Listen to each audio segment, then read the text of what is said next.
परिवर्तन हो गया, लेकिन जितने पूजा पाठ वाले काम हैं इसमें परिवर्तन नहीं हो पाया। हर चीज पुरखों वाला छूट गया, लेकिन पूजा पाठ के काम नहीं छूटे। उसमें बात यही आ जाती कि भाई ये तो पुरखन से हो ही चली आवा, ये तो हमारे पुरखन की रीत है। अम्मा बहनों, जो रीत की बात आती है तो एक छोटी सी कहानी आपको सुना देते हैं कि रीतियां, रिवाज, परंपराएं जो होती हैं ये बनती कैसे हैं। इनको कोई भगवान ईश्वर नहीं बनाता है, ये हमारी माताएं बहनें ही ज्यादातर बनाती। एक कहानी है कि एक गांव में एक बूढ़ी अम्मा जी रहती थी और उनके 3 लड़के थे। 3 लड़के बड़े हो गए थे, लेकिन वो माता जी जो थी वो मतलब अंधी थी, उनको दिखाई नहीं देता था, बहुत कम, बिल्कुल ना के बराबर दिखाई देता था समझो।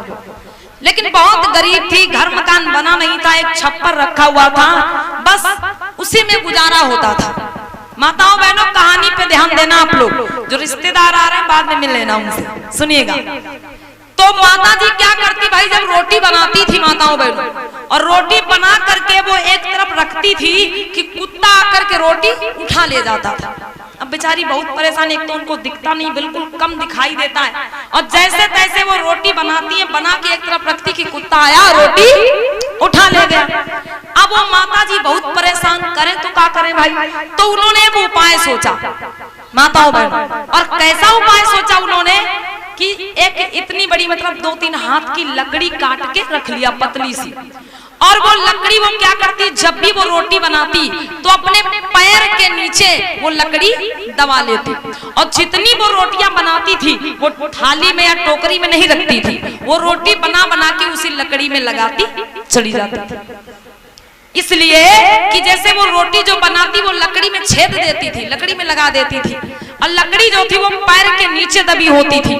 तो जैसे कोई कुत्ता आया रोटी खींचता था तो माता जी को पता चल जाता था, फूकना चिमटा जो भी हाथ में होता था उठा के मार देती थी, कुत्ता भाग जाता था। ये उनका एक अपना उपाय था सब। ऐसे समय बीतने लगा, वो बहुत बचपन मतलब उनके बच्चे जो थे बहुत छोटे छोटे थे, तब से वो माता जी ऐसे ही करती थी। अब क्या हुआ भाई, समय बीता, बच्चे जो थे बहुत मेहनती थे, काम काज करके मेहनत मजदूरी करके अच्छा सा घर मकान बनवा लिया। घर मकान बन गया, बड़े बेटे का विवाह हो गया, बड़ी बहू घर में आ गई। बहू को घर में आए 4-5 दिन ही हुए थे कि एक दिन बहू को बहुत तेज बुखार आ गया, जाड़े का मौसम था। अब सास अम्मा ने सोचा कि बहू बीमार है, स्नान करेगी और बीमार हो जाएगी। तो सास अम्मा ने कहा बहू ऐसा करो, तुम आराम करो, रोटी हम बना दें, क्योंकि जो लड़के थे वो काम पे जा रहे थे। तो माता जी ने सोचा हमारे बच्चे भूखे चले जाएंगे, तो वो जल्दी से थोड़ा सा आटा लगा के रोटी बनाने लगती। अब उनकी आदत जैसे पहले पड़ी थी, घर मकान तो बन गया लेकिन उनकी आदत पड़ी है ना। फिर जब वो रोटी बनाने चली तो फिर से एक लकड़ी 2-3 हाथ की लकड़ी ढूंढ के रख लिया, और पैर के अंगूठे के नीचे लकड़ी दबा लिया, रोटी बनाती जा रही, उसी लकड़ी में लगाती जा रही। और तब तक बहू आ गई बिस्तर से उठ के।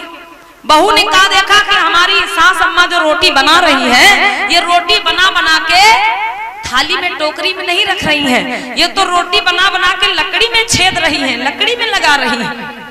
अब उस बहू ने अपने मन में ही विचार कर लिया, पूछा नहीं कुछ, बहू ने अपने मन में ही विचार कर लिया कि इसका मतलब इस गांव की ये रीत है, इस गांव की ये परंपरा है, कोई रिवाज है कि रोटी बना बना के थाली में नहीं रखी जाती, रोटी बना के लकड़ी में ही लगाई जाती। माताओं बहनों ध्यान देना, होता क्या है, समय बीतने लगा। अगले दिन जब बहू रोटी बनाने बैठी तो बहू करती क्या है, बहू भी 2-3 हाथ की लकड़ी ढूंढ लिया, और जैसे ही रोटी बनाने बैठी, थाली टोकरी का कोई काम ही नहीं है, रोटी बनाती जा रही है और उसी लकड़ी में रोटी लगाती जा रही है। जब बहू अगले दिन रोटी बनाने बैठी तो बहू ने भी बढ़िया 2-3 हाथ की लकड़ी ढूंढ के रख लिया, वो भी रोटी जितनी बनाती सब उसी लकड़ी में लगाती जा रही। भाई समय बीतने लगा, बूढ़ी अम्मा जो थी और बुजुर्ग होने लगी। अब वो बाहर चारपाई पे बैठी रहती, रसोई से कोई मतलब ही नहीं था उनका। अब तो उनको और भी नहीं दिखाई देता था, बिल्कुल भी नहीं दिखाई देता था। समय बीता, दूसरे बेटे का विवाह हुआ, दूसरी बहू घर में आ गई। दूसरी बहू ने अपनी जेठानी को जैसे रोटी बनाते देखा, वो भी वैसे ही बनाने लगी। उसने पूछा नहीं कि ये क्यों क्यों होता है क्यों नहीं होता है। दूसरी बहू जो आई अपनी जेठानी को जैसे रोटी बनाते देखा वो भी वैसे रोटी बनाने लगी। जितनी रोटी बनाती वो भी लकड़ी एक रख लेती है, उसी में लगाती चली जाती। और समय बीता माताओं बहनों, सबसे छोटे बेटा की शादी हुई, छोटी बहू घर में आई। और जब छोटी बहू घर में आई तो छोटी बहू ने अपनी जेठानियों को ऐसा करते हुए देखा तो वो विचार करने लगी कि कुछ तो कारण है इसमें। भाई रोटी बना के ये मतलब लकड़ी में क्यों लगाई जाती है, इसका क्या मतलब है। तो उसने अपनी मंजली जेठानी से पूछा कि जीजी अपने घर जो ये रोटी बनती है ये रोटी बना बना के लकड़ी में क्यों लगाई जाती है। अब मंजली जेठानी बोली हमको तो नहीं पता, हम जब नए नए आए थे तो हमने बड़ी जीजी को ऐसे करते हुए देखा था, बाकी हमको नहीं पता ये क्यों होता क्यों नहीं होता, हमको लगता है यहाँ की कोई रीत है। तो भाई छोटी बहू बड़ी जेठानी के पास पहुंची, बोली जीजी अपने घर जो ये रोटी बनती है ये रोटी बना बना के लकड़ी में क्यों लगाई जाती है। भाई अच्छी अच्छी रोटी बनती है और फिर लकड़ी में उस छेद कर दिया जाता है रोटी, ऐसा क्यों होता है। तो बड़ी बहू भी यही बोली कि देखो हमको भी पता नहीं है, जब हम नए नए आए थे तो हमने सास अम्मा को ऐसे रोटी बनाते हुए देखा था, हमको लगता अपने यहाँ का कोई रिवाज है, इस गांव की कोई रीत है। तो छोटी बहू ने दिमाग लगाया, बोल पड़ी कि जीजी ये बताओ ऐसा मतलब और किसी के घर में भी होता है कि अपने ही घर में होता है। तो बड़ी बहू ने कहा नहीं अपने ही घर में होता है। तो छोटी बहू कहने लगी भाई इसकी सच्चाई हमें पता करना है। बोली चलो हम सास अम्मा से पूछेंगे। अब तीनों बहुएं मिलकर सास अम्मा के पास पहुंच गई। तो बड़ी बहू ही बोली, बड़ी बहू कहने लगी अम्मा एक बात बताओ, अपने घर में जो रोटी बनाई जाती है ये रोटी बना बना के लकड़ी में क्यों लगाई जाती है।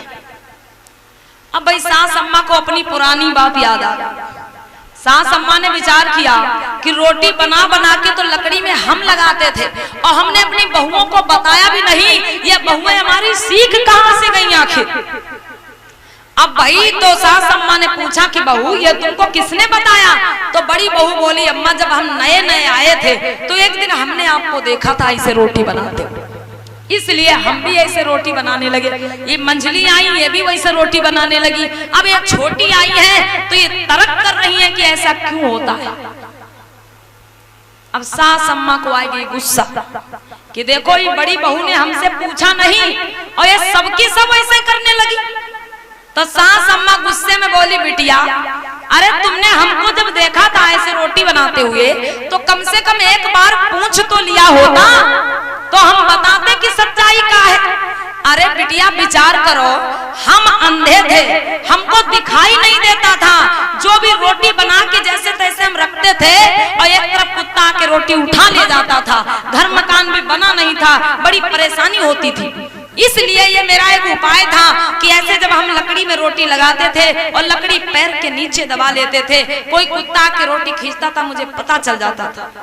अरे बिटिया हमको दिखाई नहीं देता था, हम अंधे थे तब ऐसा करते थे। क्या तुम अंधेरी हो? क्या तुमको भी दिखाई नहीं देता भाई? क्या तुम भी अंधी हो जो तुम ऐसा करने लगी? कम से कम एक बार पूछ तो लिया होता हमसे। तब उन बहुओं को पता चला। उसी दिन से उन बहुओं ने ऐसे रोटी बनाना छोड़ दिया। लेकिन माताओं बहनों विचार करो, धोखे में कहूँ अम्मा जी मर जाती तो भाई सच्चाई कौन बताता? बता सच्चाई कौन बताता? वो लड़के तो कभी कुछ नहीं कहते। क्यों? क्योंकि लड़कों ने तो बचपन से अपनी अम्मा को वैसे रोटी बनाते देखा था। लड़के तो बचपन से अपनी माँ को वैसे रोटी बनाते देख रहे थे, इसलिए उन्हें क्या पता, वो तो कुछ कहते नहीं। अब वो तीनों बहुरियां ऐसे रोटी बनाती, फिर जब उनकी बहुएं आती अपनी सास को देखती तो वो भी वैसे बनाती, उनकी बहुएं आती वो अपनी सास को देखती वो भी वैसे बनाती। और धीरे धीरे ये पूरे गांव में रिवाज फैल जाता। तब 2, 4, 10 साल बाद या कई वर्षों के बाद यही लोग कहने लगते कि भाई ये यहाँ की परंपरा है, ये यहाँ का रिवाज है, ये यहाँ की रीत है। माताओं बहनों, तो रीत रिवाज जो भी होते हैं ये रीत रिवाज कोई भगवान ईश्वर नहीं बनाता, ये रीत रिवाज हमारी माताएं बहनें ही बना डालती हैं कि भाई ऐसा हमारे पुरखा करते थे तो हम करें। माताओं बहनों रीत रिवाज अपनाओ, हम ये नहीं कहते कि रीत रिवाज ना अपनाओ, खूब अपनाओ, लेकिन विचार कर लो, पहले उसको जानो कि ये सही है कि गलत है, पहले उसकी सही जानकारी करो, अगर सही हो तो मानो और गलत हो तो उसका त्याग करो।